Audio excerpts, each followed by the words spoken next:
Okay, so this will probably be the last skinning video for this character, so unless we need to do any edits. So let's go to leg armor. This should be pretty simple because we put bones in there for that. So those are just going to be rigidly bound to those bones. You can see that it's not quite perfect, so we're just going to go in here and I can flood here. Now we're good. So that's it for that. And then we just have the lower cloth. So I'm actually going to go ahead and turn off default material, show everything, and then I can that way I can make sure that this is all connecting nicely. So for this we're going to do pelvis and spine 1, because the cloth does kind of go up there. And then we just have all of our chains, which are these. So let's double check our selection again. And yes. So this is going to be a bit of a pain because it is double-sided, which means your weights are going to have to be exactly the same on both sides, or else you're going to get clipping through the cloth. So it's actually the better thing to do here is we're going to duplicate this. I'm going to hide the original one, and then on my duplicate I'm going to select the inside faces, just double click. If I hit delete, now I get a nice single-sided thing. This will be much easier to skin, and then we can move these weights over to our actual one when we're done. So again, grab those, the spine, the cloth, and bind skin. And if you're wanting to see both sides, you can do two-sided lighting. That usually works. We might have to go into the shape, and I think it's in render stats, double-sided. There we go. Okay. Sweet. So now we can go ahead and initialize skinning layers, and as we've done multiple times, we're going to start with the pelvis and flood. And the first thing I'm going to do is just check that if we rotate the spine, does that look okay? Or do we have problems? And you can see right here, we're probably going to want to go back to the upper body and fix that cloth going through. But we'll do that later. But I think for now this is actually okay. Also, there's a little bit of distortion on that little jewel thing where it's not quite lining up, so we'll fix that too. So we'll go back and fix that once we get our cloth done. So I'm going to go ahead and create the front cloth layer. You just type in front, show our joints, so we can see the front cloth starts all the way up there.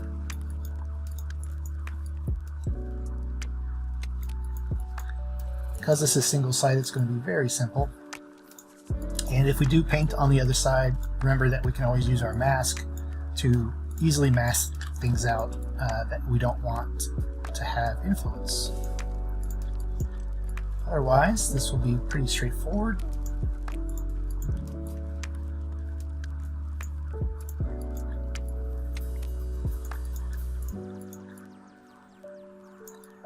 We can also just control left click to remove any influence.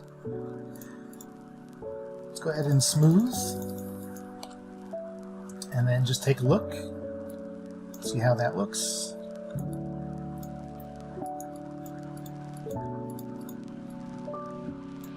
Okay, and then we'll do the back mid cloth.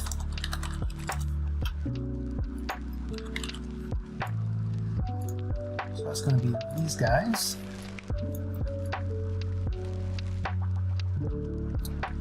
It looks like that starts right about there. And I'm really just trying to work on this piece. So if I get something on these other pieces, I can either mask them off or do this. They do connect though right here. So that we're not going to be able to do anything about, but otherwise that's what we're looking for.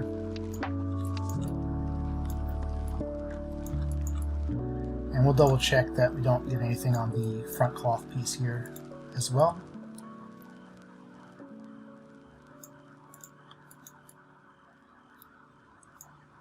Five and 6. Let's double check our weights and then go ahead and smooth that out. Here's our back cloth, and there we go.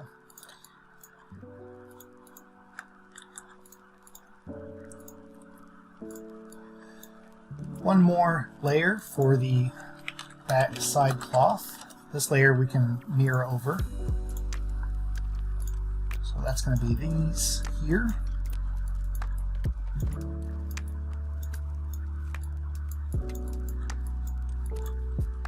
You just temporarily hide those so I can kind of see this seam better. Alright. There we go.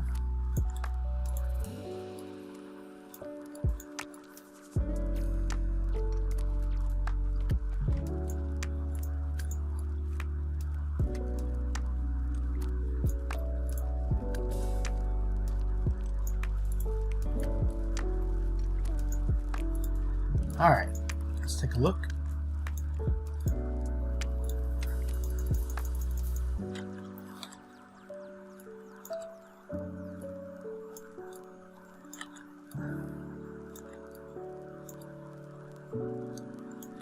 Cool, and we should just be able to straight up mirror this, and looks like I messed up my joint orientation on that back mid chain.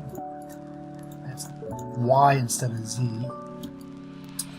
So I might go back and fix that, but otherwise that's pretty much it. So the only thing that we wanted to fix was the spine here. So what we can do here is we can create another layer on top, call this spine fix, and basically I think the thing that we want to do is get more pelvis in here.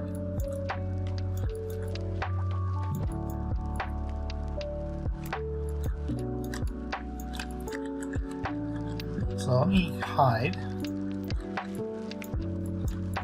What I'm going to do is just smooth this part out. Mirror that. Show this again. Let's take a look at the back. That looks okay. So it was really just on the front side.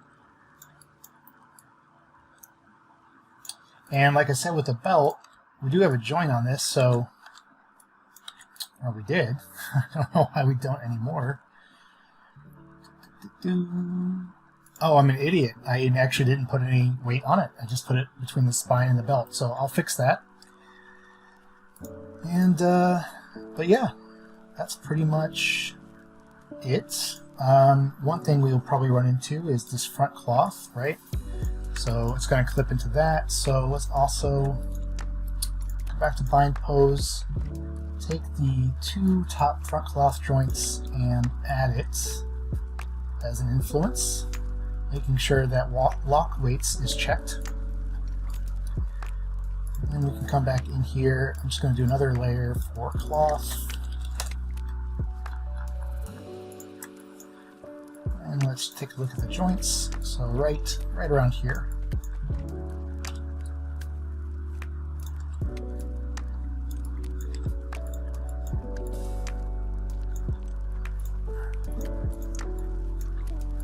There's the smooth.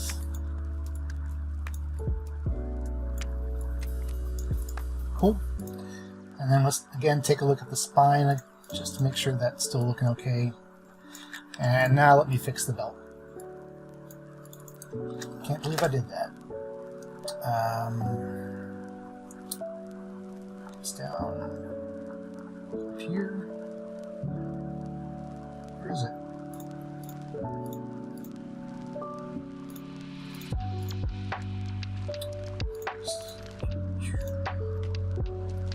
There it is. Okay, so let's go ahead and add that influence. And all we need to do here is just flood this. Let's take a look and see how that looks by itself. So you can see it really kind of clips in to a lot of stuff. So we have a few options. One, we can go into this layer and see what we can do, because that will give us some influence over this to be able to pick it up and move it around and rotate it. Or we can have the layer be fully on, so it's fully flooded to the belt joint, and then we would have to probably kind of manage it a little bit more, but I don't think there's really a right answer here. It could go either way. I think either way you're going to want to manage it. I think if you do full influence, you're going to have to manage it a little bit more than if you do half influence or something. Because this gives you at least some of that motion for free. Whereas this, we'll just keep it like that. Fully weighted to the belt. And oh yes, the copying this back over. So what we can do here is go to File, Export Layers to JSON, and we'll call this cloth weights.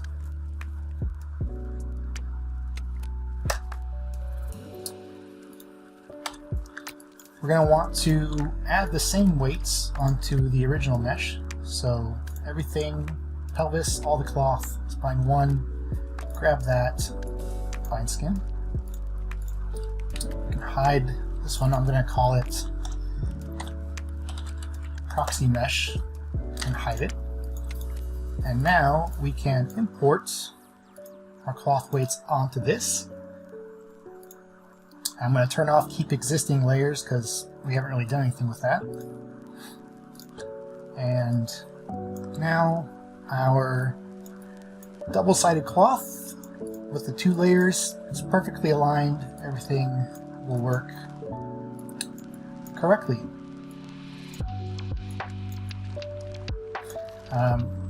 If you were to have done that by hand, it's kind of a pain in the butt.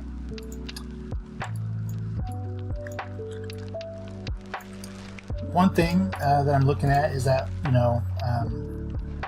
there's going to be some, depending on kind of what animations we put on this, if the leg kind of goes out too far, this isn't a problem because we've already planned for that by having the leg armor.